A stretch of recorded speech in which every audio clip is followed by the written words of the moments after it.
Crime की दुनिया में कुछ भी संभव है। ना तो यहाँ समाज का कोई लाज होता है, ना रिश्ते की कोई मर्यादा होती है। आज की भी कहानी कुछ ऐसी ही है।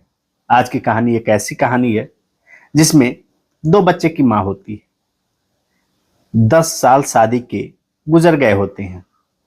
उसके बाद उसे एक लड़के से प्रेम होता है और वह प्रेम ऐसा परवान चढ़ता है कि वह अपने ही पति का खून कर देती है। आज की जो ये सच्ची कहानी है, कहानी उत्तर प्रदेश के गोंडा जिले की। गोंडा जिले में एक लड़का रहता है जिसका नाम होता है रईस। रईस की 2012 में शादी होती है। वो भी रईस के घर वाले अरेंज मैरिज शादी करते हैं। शादी जिनसे होती है उस लड़की का नाम होता है शाहिदा। शादी बहुत अच्छा चलता है, घर वाले भी बड़े खुश होते हैं। अगर हम बात करें तो सब लोग राजी खुशी थे इस शादी से। शादी के कुछ दिन बाद एक बेटी का जन्म होता है और बेटी के जन्म होने के 4 साल बाद एक बेटे का जन्म होता है। रईस सोचता है कि अब हमारे पास 2 बच्चे हैं, जिम्मेवारी बढ़ गई है। जिम्मेवारी ज्यादा होने की वजह से उसे कमाने की सूझती है, तो कमाने के लिए अपने रिश्तेदारों से बात करता है। रिश्तेदारों से कहता है कि हमें कुछ अच्छा जॉब बताइए कहीं पे, जिससे हमारा परिवार और खुशहाल हो पाए। जो उसके रिश्तेदार होते हैं वह उसे मुंबई जाने का सलाह देते हैं। मुंबई में एक कपड़ा व्यापारी होता है, उससे इसके एक रिश्तेदार का संपर्क होता है। वह बोलता है कि तुम वहां पे जाओ और हम बात कर लेंगे, एक अच्छी खासी सैलरी मिलेगी और वहां पे सेल्समैन का काम करना होगा। रईस तैयार हो जाता है और गोंडा के एक छोटे से शहर से वह निकलता है और मुंबई के चकाचौंध वाले शहर में प्रवेश करता है। मुंबई में जहां वह प्रवेश करता है उस इलाके का नाम होता है दहीसर। दहीसर इलाके में वह एक कपड़े का दुकान होता है, वहां पे जाके वह सेल्समैन का काम करना शुरू कर देता है। सब कुछ अच्छा चल रहा था। वहां से पैसे वो कमाता था, घर पे पैसे भेजता था। बेबी भी खुश, बच्चे भी खुश, माँ बाप भी खुश। सब कुछ बहुत अच्छा चल रहा था। अब लगभग 3-4 महीने बीत चुके थे। जैसा हर गरीब में आपने देखा होगा कि अगर पति बाहर कमाने जाता है और अगर बाहर उसे रूम वगैरह अच्छा खासा मिल जाता है तो वह अपने घर वालों को भी वहां पे बुला लेता है। उसी प्रकार से रईस के साथ भी ऐसा ही हुआ।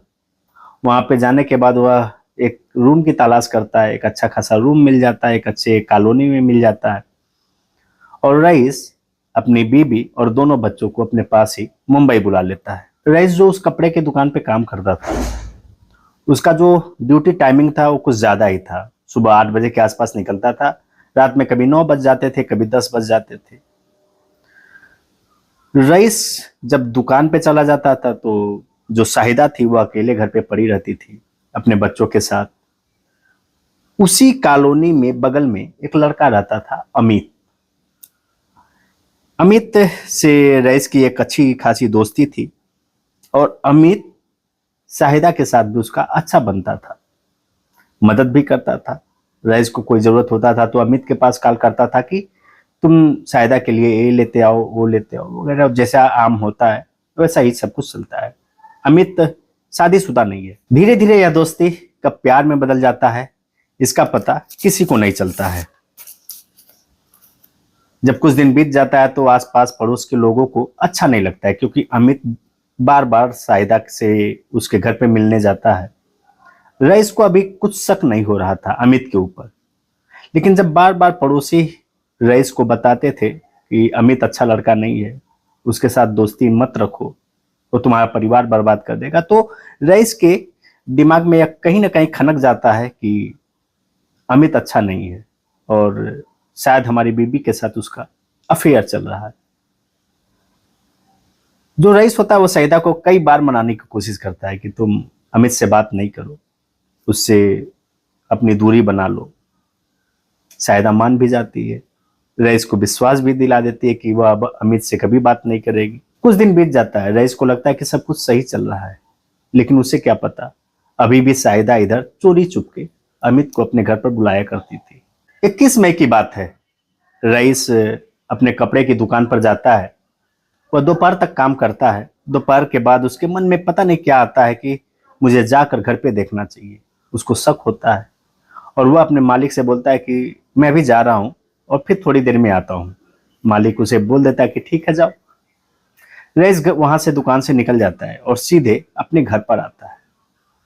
घर पर आने के बाद वह शाहिदा और अमित को आपत्तिजनक स्थिति में देखता है। तीनों का नजर एक दूसरे से मिलता है और नजर मिलने के बाद अगले दिन से रईस का कोई पता नहीं चलता। रईस अक्सर अपने गांव पे, अपने घर पे, अपने भाइयों के पास 2 दिन पे कॉल किया करता था, लेकिन धीरे धीरे 21, 22, 23, 24, 25 मई हो जाता है, उसके घर पर कोई कॉल नहीं जाता। उसके घर से अगर कोई कॉल आता था तो शाहिदा उठाती थी, बोलती थी कि वह हमसे बोल के गए हैं 21 तारीख को ही, मैं जा रहा हूं, शाम तक आऊंगा, लेकिन अभी तक वो वापस नहीं आए। 25 तारीख को शाहिदा निकलती है और दहिसर पुलिस थाने में जाकर गुमशुदगी का रिपोर्ट लिखवाती है रईस का। पुलिस भी इसे नॉर्मल लेती है कि रईस कोई ऐसा तो है नहीं कि उसे कोई मेंटली प्रॉब्लम है, गया है आ जाएगा, बहुत ज्यादा उस पर वह फोकस नहीं करती है। और इधर रईस का एक भाई होता है अनीस। अनीस को जब पता चलता है वह गोंडा से सीधे मुंबई जाता है। मुंबई जाता है, अब अपने भाभी से बातचीत करता है, पूछता है। भाभी भी वही कैजुअली बात कि 21 तारीख को निकले और अभी तक ये आए नहीं। 2-3 दिन बीत जाता है, किसी को कुछ भी खबर नहीं होता है कि रईस गया कहां गया। 2-3 दिन बाद शाहिदा किसी काम से बाहर गई होती है और अनीस घर पे अकेला होता है और उसके साथ वो 6 साल की रईस की बेटी होती है और 2 साल का छोटा बच्चा जो कि घर में ही था। वो जो अनीस की भतीजी लगेगी वो आती है अनीस के पास, कहती है चाचा मैं एक बात बताऊं। चाचा बोलते हैं हाँ बेटा बताओ। बोलती है कि मम्मी ने पापा को मार डाला। चाचा बोले वो कैसे? बोले कि मम्मी और एक अंकल ने मिलकर पापा को मार दिया और जब मैं देख गई तो मम्मी ने बोला अगर यह बात किसी से कहोगी तो तुम्हें भी ड्रम में डुबोकर मार डालूंगी। अनीस के पैर उतरले जमीन खिसक गया कि उसकी भाभी अपने ही पति को कैसे मार सकती है। वह सीधे इस लड़की को उठाता है और लेकर दहिसर पुलिस थाने में जाता है और पुलिस को सारी बात बताता है। पुलिस सारी बात सुनती है और सुनने के बाद वह भी लड़की की बात को कैजुअली नहीं लेती है, वो इस पर एक्शन लेती है और पुलिस अब शाहिदा से पूछताछ करती है। लेकिन शाहिदा पुलिस को वही गुमराह कर रही थी, बातों को घुमा रही थी, कुछ भी सच्चाई नहीं बता रही थी। पुलिस भी हैरान। पुलिस बच्ची से पूछती है कि आखिर उसका लाश कहाँ पे है, उसकी डेड बॉडी कहाँ पे है, लेकिन बेटी कहती मुझे नहीं पता डेड बॉडी कहाँ है। और पुलिस भी क्या करे, उसे अभी कोई सबूत नहीं मिला है कि शाहिदा के ऊपर कोई एक्शन ले। अब बात आ जाती है धीरे धीरे 1 जून। 1 जून को पुलिस सोचती है कि मैं क्यों न चल के शाहिदा के घर की तलाशी ली जाए, हो सकता है कोई सुराग मिले। पुलिस 1 जून को शाहिदा के घर पर पहुंचती है। पहुंचने के बाद सब कुछ टटोलती है, लेकिन वहां पे कुछ भी ऐसा नहीं मिलता है जिसे लेके पुलिस कोई एक्शन ले पाए। जैसे ही पुलिस वहां से निकलने वाली होती है, एक पुलिस वाले की नजर किचन के एक टाइल पर जाती है। किचन का टाइल कुछ उल्टा पुल्टा सा लगा हुआ था कुछ एरिया में। पुलिस सोचता है कि सब कुछ तो अच्छा है, लेकिन इस टाइल में प्रॉपर वे में नहीं लगाया गया है। पुलिस के कान खड़े हो जाते हैं और अब क्या करती है पुलिस, अपने पुलिसिया अंदाज में शाहिदा को पकड़ती है और उससे पूछताछ करती है। थोड़ी सी ही शक्ति अपनाती है कि शाहिदा टूट जाती है और वह सारी बात जो बताती है वह इस प्रकार से है।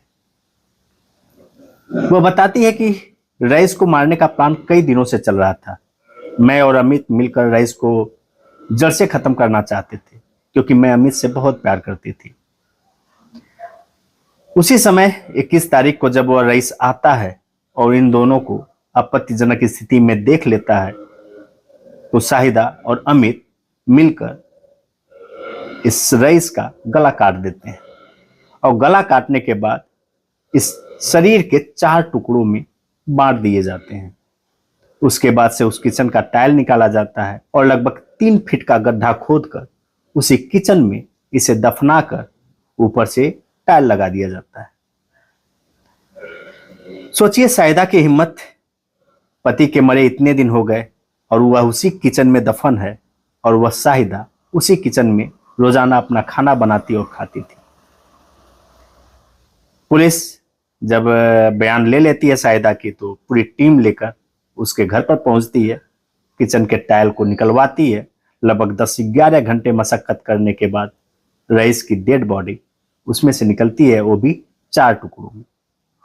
डेड बॉडी को फॉरेंसिक टीम के लिए पास भेज दिया जाता है, उसकी रिपोर्ट आ जाती है और शाहिदा को और अमित को जेल भेज दिया जाता है। वहां के लोग, आसपास के लोग देख रहे थे कि एक महिला किस प्रकार से अपना ही घर बर्बाद कर देती है।